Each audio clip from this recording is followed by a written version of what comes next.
उमेदवारी दिली आहे। जे भारतीय जनता पक्षाच्या नावानं जिंदाबादच्या घोषणा दिल्या जात होत्या। राज्याचा माजी गृहमंत्री त्याच्यावरती त्याला ठार मारण्याच्या हेतून हल्ला होतो। मुंबईमध्ये माजी मंत्री बाबा सिद्दीकी यांची हत्या होते। बाबा सिद्दीकीची हत्या होते आणि अनिल देशमुखांसारख्या ज्येष्ठ नेत्याला माजी गृहमंत्र्याला ठार मारण्याचा प्रयत्न स्वतः गृहमंत्री देवेंद्र फडणवीस असलेल्या नागपुरात होतो। या राज्यातल्या कायदा सुव्यवस्थेचे निघालेले धिंडवडे आहेत आणि त्याला जबाबदार मिंदे सरकार आणि गृहमंत्री देवेंद्र फडणवीस आहेत। आता निवडणूक काळामध्ये राज्याच्या प्रशासनाची सर्व सूत्र ही निवडणूक आयोगाकडे असतात। तरीही गृहमंत्र्याचा हुकूम चालतो सध्या या भाजपच्या काळामध्ये। काही निवडणूक आयोग हे त्यांच्याच हातामध्ये असतं, त्यांचीच माणसं असतात, एकमेकाला धरून काम करतात। देवेंद्र फडणवीस यांनी ही जबाबदारी स्वीकारली पाहिजे की राज्याच्या माजी गृहमंत्र्यावरती अशा प्रकारे निर्गुण हल्ला झालेला आहे। कायदा सुव्यवस्था पूर्णपणे रसातळाला गेलेली आहे। उद्याच्या निवडणुका सकाळपासून ज्या होणार आहेत त्याच्यामुळे आम्हाला चिंता वाटते की आज रात्रीपर्यंत विरोधी पक्षाच्या किती कार्यकर्त्यांना धमक्या येतील, किती कार्यकर्त्यांवर हल्ले होतील, किती जणांवर खोटे गुन्हे दाखल केले जातील याविषयी आम्हाला चिंता वाटते। कारण हे प्रकार राज्यभरात सुरू झालेले आहेत। माझा पक्ष माननीय उद्धव ठाकरे साहेबांकडून आज सकाळी माननीय उद्धव ठाकरे साहेबांनी सुद्धा याबाबत चिंता व्यक्त केली। त्यांनी अनिल देशमुख यांच्याशी दूरध्वनीवर चर्चा केली, आम्ही केली। महाराष्ट्राला धक्का बसावा किंवा चिंता वाटावी असं हे कालचं प्रकरण आहे। भाजपवाले म्हणतात स्टंट आहे। नरेंद्र मोदीकडून आम्ही स्टंट शिकलेलो नाही करायला। नरेंद्र मोदींकडून आम्हाला स्टंट शिकण्याची गरज नाही। हे स्टंटगिरी जे आहे बरं का, ही तुमचे प्रधानमंत्री किंवा तुमचे नेते कायम करत असतात, आम्हाला गरज नाही। देशमुखांचं डोकं किती फुटलं आहे बघा, डोक्यावर कशा पद्धतीनं हल्ला झाला आहे पहा। कशाला स्टंटची गरज आहे? देशमुखांचे चिरंजीव उभे आहेत काटोल मतदारसंघातून आणि ते निवडून येत आहेत। 7 वेळा देशमुख निवडून आले। मला तो मतदारसंघ माहिती आहे। तेव्हा हे जे काय चाललं आहे भारतीय जनता पक्षाची नौटंकी, ही या महाराष्ट्रामध्ये कधी अशा प्रकारचं वातावरण निवडणुकीत झालं नव्हतं की माजी मंत्री, माजी गृहमंत्री यांच्यावरती असे हल्ले व्हावेत असं वातावरण कोणत्याही निवडणुकीमध्ये महाराष्ट्रात झालं नव्हतं। ते देवेंद्र फडणवीस अमित शहांच्या काळात झालेलं आहे। तिकडे मणिपूरला पेटलेलं आहे, रस्त्यावरती आणून महिलांची झंड काढून त्यांच्यावर बलात्कार होत आहेत, इथे मंत्र्यांवरती हल्ले आणि हत्या होत आहेत। काय यांच्या हातामध्ये कायदा सुव्यवस्था सुरक्षित आहे? बोला। रावसाहेब, राज ठाकरे असं म्हणालेले आहेत की शिवसेनेतील खरे गद्दार हे उद्धव ठाकरे। बघा, राज ठाकरे हे किती वेळा बोलणार? कास्ट सासू असाही उल्लेख। राज ठाकरे हे गेले 25 वर्ष भारतीय जनता पक्षाने दिलेलं स्क्रिप्ट वाचतात। कधी नारायण राणेचं स्क्रिप्ट वाचतात, कधी एकनाथ शिंदेनं दिलेलं स्क्रिप्ट वाचतात। तुम्ही शिवसेनेच्या बाबतीत त्यांना गांभीर्यानं घ्यायची गरज नाही। त्यांनी स्वतः शिवसेना हा पक्ष सोडलेला आहे, त्यांनी स्वतःचा एक पक्ष स्थापन केलेला आहे आणि आता ह्या क्षणी ते नरेंद्र मोदी आणि अमित शहा आणि फडणवीस या महाराष्ट्राच्या दुश्मनांना मदत होईल पूर्णपणे अशा प्रकारची भूमिका त्यांनी घेतल्यामुळं महाराष्ट्र त्यांना फार गांभीर्याने घेतो असं मला दिसत नाही। उद्धव ठाकरे नारायण राणेंनी सोडलं, छगन भुजबळ सोडले आणि एकनाथ शिंदे सोडले। उद्धव ठाकरे यांच्यामुळेच नारायण राणे मुख्यमंत्री झाले। उद्धव ठाकरे यांच्यामुळेच एकनाथ शिंदे यांना प्रथम आमदारकी मिळाली आणि मंत्रिपदे मिळत गेली। हे राज ठाकरे यांना बहुतेक माहीत नसावं। नाही, पण त्यांचं असं म्हणणं आहे की उद्धव ठाकरे हे नारायण राणे, राज ठाकरे, एकनाथ शिंदे यांचा द्वेष करतात, पण ज्यांनी बाळासाहेबांना सर्वाधिक त्रास दिला त्या छगन भुजबळांना त्यांनी घरी जेवणास बोलावलं। मग छगन भुजबळला तुम्ही जेवायला बोलवत नाही का? एकनाथ शिंदेला तुम्ही जेवायला बोलवत नाही का? गद्दारांना नारायण राणेला तुम्ही मिठ्या मारत नाही का? त्यांनी सोडलं, आम्ही का नाही सोडला पक्ष? आमच्यावरती एवढे अत्याचार झाले, आमच्यासारखे लोक पक्षामध्ये आहेत ना अजून, आम्हाला कमी त्रास झाला का? आम्ही बाळासाहेब ठाकरेंच्या शिवसेनेमध्ये आहोत आणि राहणार आहोत. बघा, राज ठाकरेंचा एक चष्मा आहे, ते त्या चष्म्यातून स्वतःच्याच नजरेनं पाहतात. माझं असं म्हणणं आहे की 25 वर्षापेक्षा जास्त काळ राज ठाकरेंना पक्ष सोडून झाला आहे. त्यानंतर आमचा पक्ष फार पुढे गेला, फार बदलला. राज ठाकरे सातत्याने निवडणुका लढत आहेत आणि हरतायत. आणि आज 2024च्या निवडणुकीत आमच्याकडे पक्ष नाही, आमच्याकडे चिन्ह नाही, तरीसुद्धा आम्ही लाखो मतं घेऊन आम्ही 9 खासदार निवडून आणले. हे राज ठाकरे विसरत आहेत. जनता उद्धव ठाकरे यांच्या पाठीशी आहे, शिवसैनिक उद्धव ठाकरे यांच्या पाठीशी आहे. काही राजकीय चिखल झालेला आहे, त्याला पूर्णपणे उद्धव ठाकरे कारणीभूत आहेत असं कोण म्हणते? त्यांना बघा, त्यांच्या म्हणण्याला काय किंमत आहे का? ते काय म्हणते? मी असं म्हणतोय ना की बाबा, जे देवेंद्र फडणवीस किंवा अमित शहा, नरेंद्र मोदी या महाराष्ट्राच्या दुश्मनांना जे म्हणायचं आहे बरं का, ते राज ठाकरे म्हणतात. राज ठाकरे 25-30 वर्ष ही एकच भूमिका घेऊन राजकारणामध्ये किंवा निवडणुकांमध्ये आहेत. उद्धव ठाकरे खूप पुढे गेले. ठीक आहे, पक्ष फुटले, लोक सोडून गेले, पण ते जिंकतायत ना, ते जिंकतायत. याचा अर्थ असा की या महाराष्ट्रातील लोकांचा आशीर्वाद त्यांच्या पाठीशी आहे. तुमच्या पाठीशी आहे का? तुम्हाला कोणीतरी वापरून घेत आहेत. तुम्हाला जे लोक म्हणत आहेत की हे सुपारीबाज आहेत, त्यांनी आत्मचिंतन केलं पाहिजे. आम्हाला वाईट वाटतं, एकेकाळी आमचे मित्र होते ते, मी त्यांच्याबरोबर खांद्याला खांदा लावून काम केलेलं आहे एकेकाळी.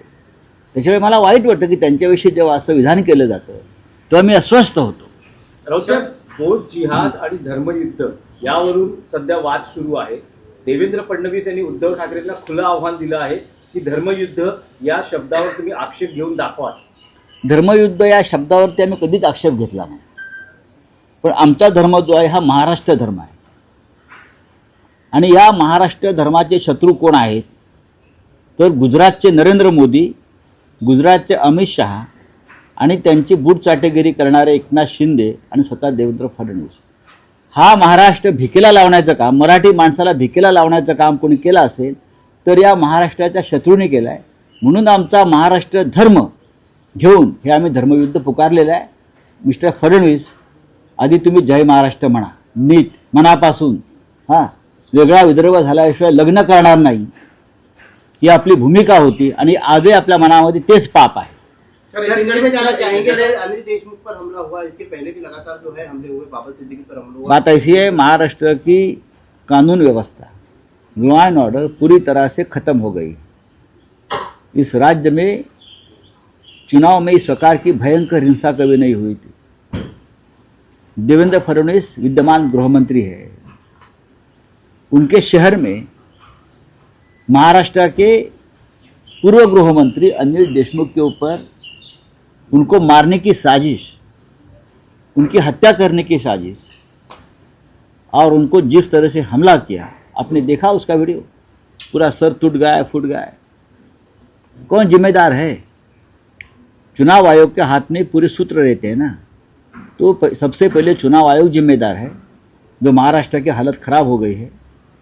और बाद में मैं मानता हूं कि देवेंद्र फडणवीस जो गृह मंत्री है, 2 साल में महाराष्ट्र की जिस तरह से वाट लगाई है लॉ एंड ऑर्डर की, इसके लिए मुंबई में बाबा सिद्दीकी जैसे पूर्व मंत्री की हत्या होती है भर सड़क पर, और पूर्व गृह मंत्री अनिल देशमुख जो एक महाराष्ट्र के सीनियर पॉलिटिकल नेता है, 7 बार विधायक बन चुके हैं, मंत्री बन चुके हैं, मंत्री रहे हैं, शरद पवार साहब के बहुत ही करीबी है, उनके ऊपर जिस प्रकार से हमला हुआ, हत्या की साजिश हुई, उनकी जिम्मेदारी देवेंद्र फडणवीस ने खुद लेनी चाहिए.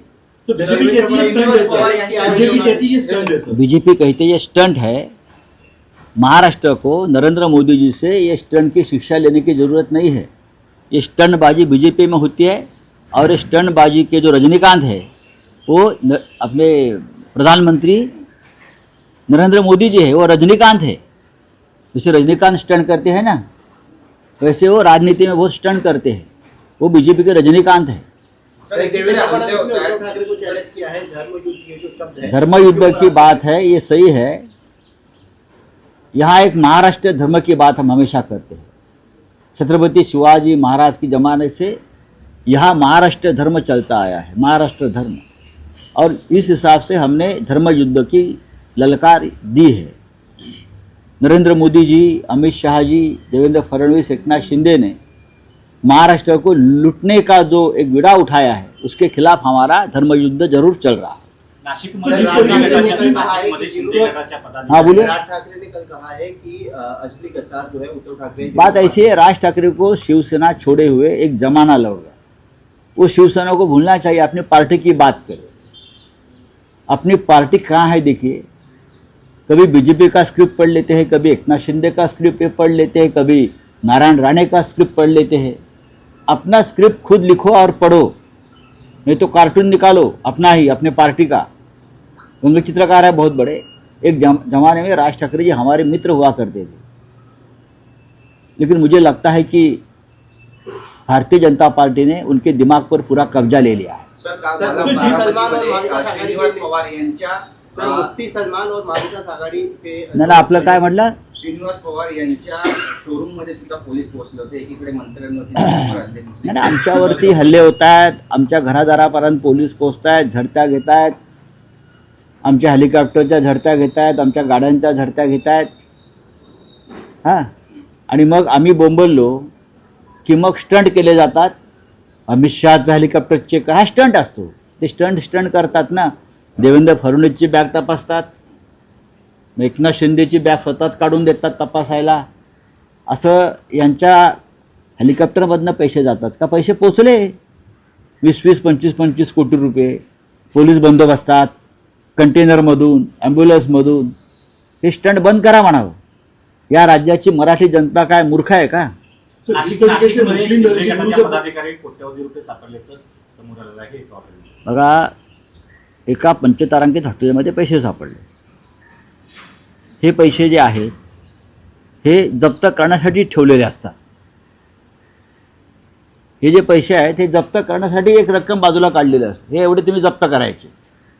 जसं सांगोल्यामध्ये ते कोणते झाडवाले कोणते पान खातात ते, हां शहाजी बापू काय, हां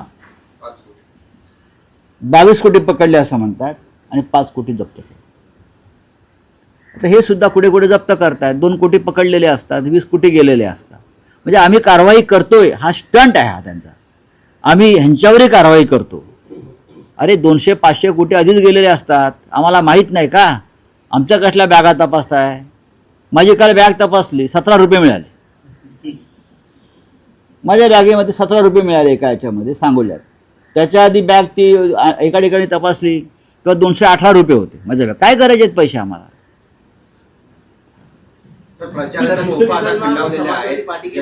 मुफ्ती सलमान और समाजवादी पार्टी के नेता अबू आजमी की फोटो वायरल हो रही है, जिसके ऊपर भारतीय जनता पार्टी अरे लेने दो लो, वो क्या करने दो, छोड़ दो, ये छोटे छोटे सवाल मत पूछो। सर, जिस तरीके से मुस्लिम धर्म के वोट की अपील कर रहे हैं उसको वोट जिहाद कहा जाता है, अभी सनातन धर्म वोट की अपील कर रहे हैं सर। अरे ये जिहाद बिहाद कल शाम तक खत्म हो जाएगा। ये आज का आर्ट देखो बीजेपी का, इस लेवल पर आए हैं कि उनको आज शाम तक दंगा करना ही है, लेकिन दंगा नहीं होगा। चलो, थैंक यू।